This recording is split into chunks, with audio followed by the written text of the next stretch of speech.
Hi and welcome. You're listening to the X22 Report. My name is Dave and this is episode 1573B and today's date is May 21st, 2018 and the title of the episode is Q asks who is in control, then shows us. Let's get into the economic collapse, political and geopolitical news. Now today what I'm going to do is I'm going to go through the news and I'm going to relate it to Q and then at the end really get into Q and what Q has been posting. There's a lot of information. And I want to thank Neon Revolt. I want to thank all the Anons who've done a lot of research. They've done a lot of great work researching, and it's incredible. And there's a lot of information to share with everyone about what has been going on. And I know we've been waiting a very long time, me included, where we've been waiting for certain things to happen. And I believe there was a lot of behind-the-scenes work that had to get us to this point, and you can see that Trump, the Patriots, they're becoming braver and braver, calling out the deep state, asking for investigations, and I think this is going to continue.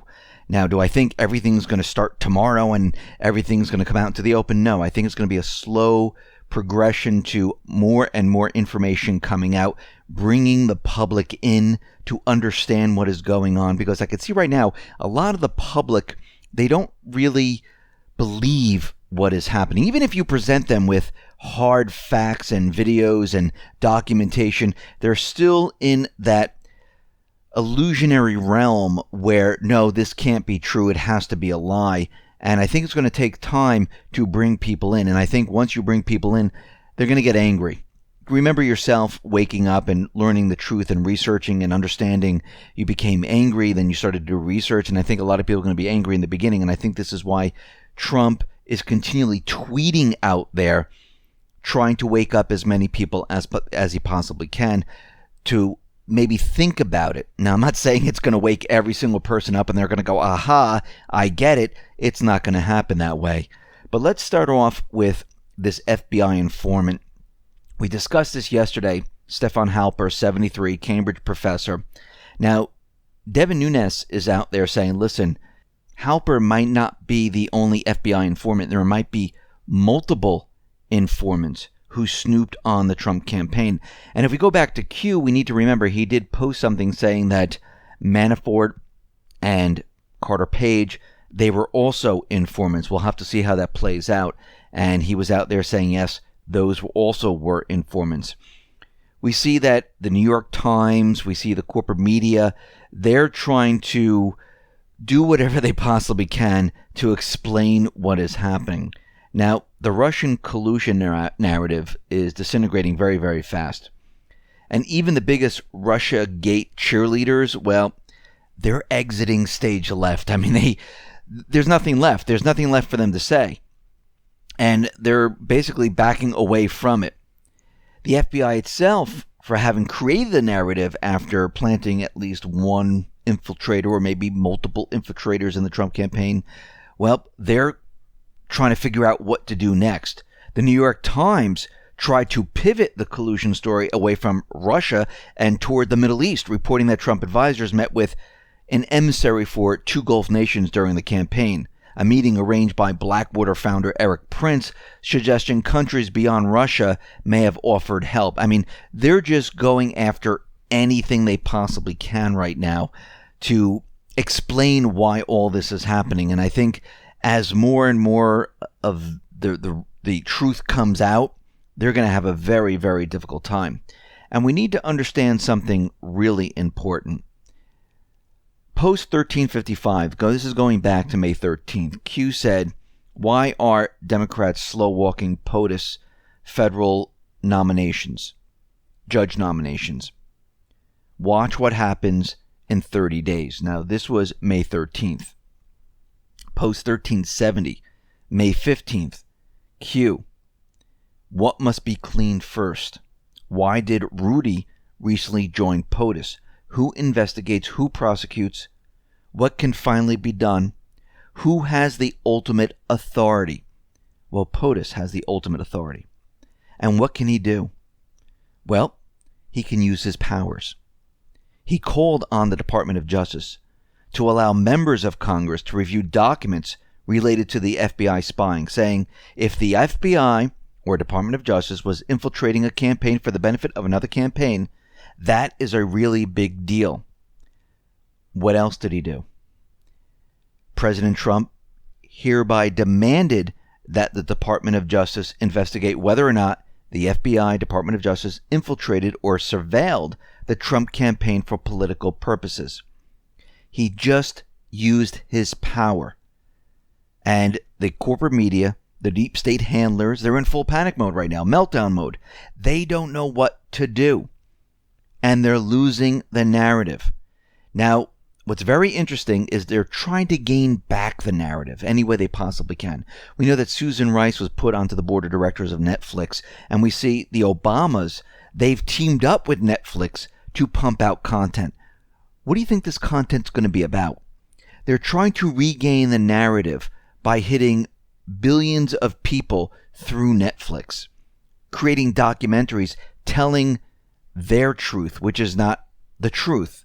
They're using propaganda to hit as many people as they possibly can to basically regain their narrative. They know they can't use the corporate media because nobody listens to them. But people do watch Netflix, so they're changing their strategy and moving into that realm.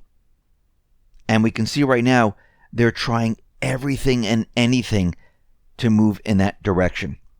Now I want to go back to Q Post 862. This is March 6, 2018, when Q said, stage set, Google, Facebook, Twitter, etc. are regulated. Mainstream media is controlled. Use logic. Trust the plan. And then he went on to say on Post 989, Q, April 2nd, 2018, Facebook, Amazon, Twitter, Google, big problems. And Q also said that class action suits, they actually do something. And we know that Q has been talking about the Internet Bill of Rights. Now, very interestingly, a privacy and anti-monopoly advocacy group launched the Freedom from Facebook campaign on Monday, demanding that the Federal Trade Commission force the social media giant to break up into 4 separate companies. And this is what they're asking: that Facebook, Instagram, WhatsApp, and Messenger should be separated into 4 companies that operate independently. Require interoperability between competing social networks, create strong privacy rules that empower and protect us. The campaign organizers wrote the following: Facebook unilaterally decides the news that billions of people around the world see every day. It buys up or bankrupts potential competitors to protect its monopoly, killing innovation and choice. It tracks us almost everywhere we go on the web and through our smartphones, even where we go in the real world. It uses this intimate data hoard to figure out how to addict us and our children to its services. And then Facebook servers up everything about us to its true customers, virtually anyone willing to pay for the ability to convince us to buy, do, or believe something. So we see right now that there is a movement. How far will this go? What will the Federal Trade Commission do with this? We don't know as of yet, but we can see there is a movement, and Q was talking about this a while back. We see Maduro has won the vote in Venezuela once again, and we see the Trump administration placed additional sanctions on Venezuela. Is this going to work? No, because we've seen sanctions before on other countries. The sanctions really don't do much anymore. Countries can get around it. They know how to get around it, and they don't really care about that because they figure out how to get around the sanctions. And countries have been surviving for years and years and years while sanctions were placed on them. And basically they barter, they use gold, silver, other currencies, and now countries are turning towards cryptocurrency where they're completely separate and apart from the central banking system. And I believe this is where all the countries are going to head towards, because once you do that, guess what? Sanctions have no effect on any of these countries. We see that Pompeo's out there. They're listing 12 demands, and a lot of these demands are completely outrageous. And Pompeo is saying that Iran must stop enrichment of uranium, never pre-process plutonium. Iran must allow nuclear, unqualified access to all sites throughout the country. Pompeo also demanded that Iran must withdraw all of its forces from Syria, end its support for military groups like Hezbollah in Lebanon, stop sending arms to the Houthi militia in Yemen, release all U.S. citizens, and cease its threat to destroy Israel.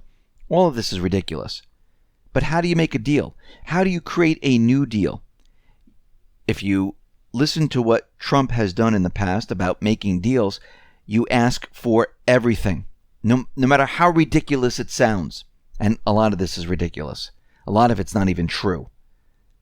And then you bring it down to another level and you make a deal. And this is what this is really about.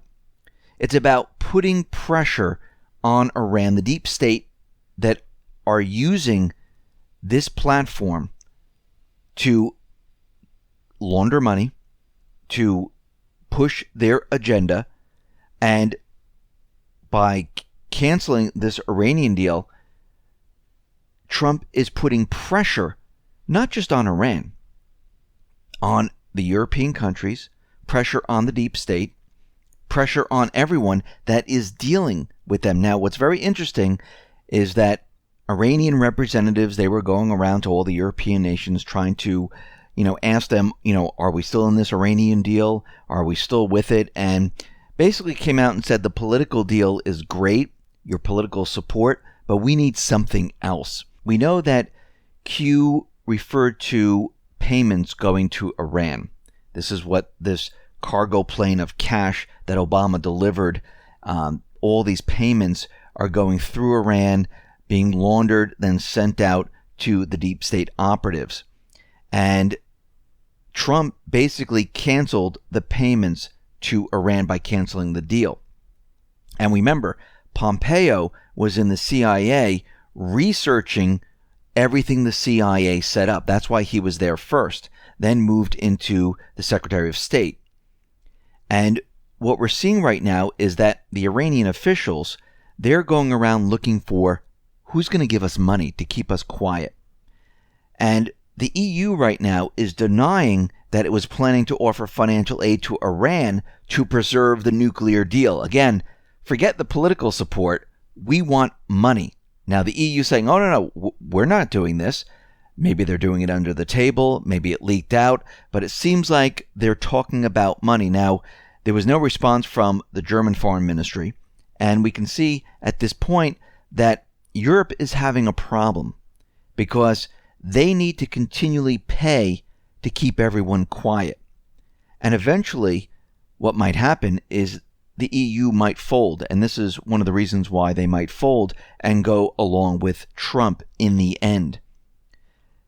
Despite the fact that the European leaders strongly oppose Trump's decision to pull out of the Iranian nuclear deal, the bloc has a substantial surplus in trade with the U.S., which remains the largest destination for the EU's exports of goods and services. EU businesses are bending to Washington's will, regardless of vocal displeasure from Brussels and major European capitals over the resumption of the anti-Iran sanctions by Trump. Despite the EU countries' harsh rhetoric, nothing indicates their willingness to enter into a conflict with Washington. Now, in the recent decades, the U.S. purchases much more goods in Europe than exported in return. The U.S. foreign trade deficit with the EU reaches about $146.7 billion in 2016. The dependence of Europeans on exports to the U.S. makes them extremely appeasable. So, in the end, they might fold and the whole thing would fall apart. This is exactly what they want to happen, because then everything would be exposed.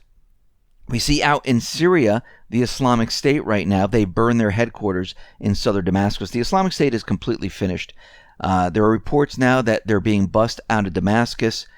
They have really nothing left anymore. They're completely done. They have no funding. They have nothing. And they're making deals all over the place, and they're being evacuated from the country. And we know that Syria is saying, listen, this is not a request anymore. All foreign troops must leave Syria. And the call is getting louder and louder, and eventually it's going to go to the UN. The UN is most likely going to make a resolution, and guess what? The US is going to have to leave. Germany's going to have to leave. France is going to have to leave. Israel's going to have to leave. Everyone in the coalition forces, they will have to leave and abandon everything that they've been trying to do over the many, many years. And I think this has been a plan all along. Now let's go into some of Q's drops, but we're going to go backwards in time a little bit and talk about posts that were made. And this will bring us up to the present so we can understand what has been going on here. Now, we know that future proves past. So some of the pieces now are coming together. They're falling into place. And we're going to look at some of Q's older posts. Post number 439. That was December 23rd, 2017. Q posts missing letter I are markers. So if the I is missing, that is a marker. So Q on December 23rd, 2017. What rocket fired today? Brackets I bolded. Message sent. Q. Iridium. So Iridium, that is the rocket that was fired. So we want to focus on that I, the missing I. Q confirmed the meaning above is Iridium. He was talking about the satellite phone company Iridium. How does the Iridium fit into the broader operations of the cabal? Well, this is how it fits. They were trying to set up a secure comm channel for the cabal operators, the deep state operators. Basically, what they were doing is they needed a system for private communications globally. And they were trying to launch their own satellites to do this. So they were trying to launch us up and have a private comm. I mean, what better way to build what is essentially a whole separate network so you can communicate with each other? And if someone wanted to spy on the deep state or shut down their operations, this would force them to literally have to launch a space mission. Didn't Trump mention something about space missions? Maybe this is the reason why he mentioned it. They were looking to go off the grid by building their own separate grid, and if anyone was trying to tamper with their comms, they would know it well in advance. And this is why Trump was talking about the Space Force, the space missions, and how space is just another domain of warfare. And he's right. But an anon explains this a little bit further. And what you need to know is this. Iridium was founded, went bankrupt, was then bought for pennies on the dollar, rebooted, and planned to launch a metric buttload satellites with the help of SpaceX. On top of making their network compatible with the phones from the Chinese manufacturer ZTE, remember that, manufacturer's ZTE, which the U.S. military would later ban. The Iridium Next satellites are slowly but surely starting to bring wireless internet to underserved areas. The satellite platform known as Iridium Certus is described as with better coverage than any other mobile wireless network and a wide range of available speeds, it will deliver global, reliable service. And we know that Q dropped these photos of these ZTE phones with pallets and stuff like that. And this basically fits together now, because maybe they refitted these devices with a chip or something. And we see that once they had them and retrofitted them, then shipped them off to the deep state so they can basically monitor them. So the cabal was trying, the deep state was trying to build their own private communications network in space. And they wanted to use these satellite phones to communicate with each other. So to enable them to avoid all forms of domestic surveillance and law enforcement surveillance using these phones. So they would have privacy for the elite, but no privacy for the deplorables, because remember, they kept on saying, we need all your encryption, we need to spy on you, but they were looking to launch their own private network so no one could spy on them. Very interesting. So let's talk about these banned ZTE phones. Who had these ZTE phones? Well, very interestingly, Stephen Paddock, this individual in Vegas. He had a ZTE phone. But what's very interesting is that both cameras were taped over, almost like he was worried about someone spying on him or something. So we can see that these players, these patsies, they gave them these phones where they were able to monitor them. They understood where they were, what they were doing, and we can see right now that they're part of the entire system. Now let's go back to Iridium. You recall that the recent SpaceX launch was called off at the last moment due to some kind of part failure. The onboard computer auto-aborted the launch, and they decided to reschedule it for May 22nd, which is tomorrow. Now, what's very interesting is that Q put up different posts. This was on May 11th, post 1338. That SpaceX explosion blew up one of the Facebook's most ambitious projects. He also put up Chinese surveillance system can scan population in 1 second. And you need to understand is that did the White Hats blow up the payload? Because they knew what was on the satellite. And Facebook is part of the intelligence agency. I mean, if you start to put all the pieces together, you can understand what is happening here. So they must have had a reason why they went out and they basically stopped the launch. Now, the launch that was scheduled a couple days ago, SpaceX, which had to be called off, which is going to be launched tomorrow, the question is, will the White Hats bring this satellite down? Will they blow it up? Or did they retrofit it so they can basically have access to their system? Well, this we'll have to wait and see what happens, and we'll have to see what happens tomorrow. Now, Q also posted on May 20th, and we went over this a little bit about the different photos from London. Post 1423 gave us a lot of different photos. We referred back to another previous post where it said UK stay alert Q, and Q went on to say, note the time, note the vehicles on the road, compare against 2/16/18, that's when the first post was made, 6 surveillance, value, targets, UK, US, US, UK. So when you look at these photographs and you zoom in on these pics, you can see there are 6 individuals. These are the high value targets. And maybe these are the high value targets that they're surveilling. Now, there are 3 men, 3 women. And some of them look familiar. And it looks like it could be Lisa Page, Peter Strzok, and it seems like that kind of fits. The pictures are very blurry, but you can see the height difference between them, and it might be them. We also, when we take a closer look, we can see that it could be another individual, and this might be Brennan. We don't know as of yet, but there are other individuals.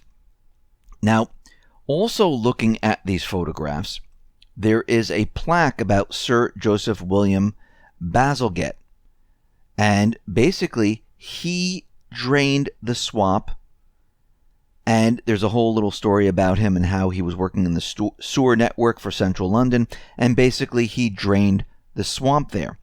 Now, Q also posted 1428, which tells us ROT. And Q confirmed that ROT is rotation. So one of the anons decided, hey, let's rotate 180 degrees and see what is taking these pictures.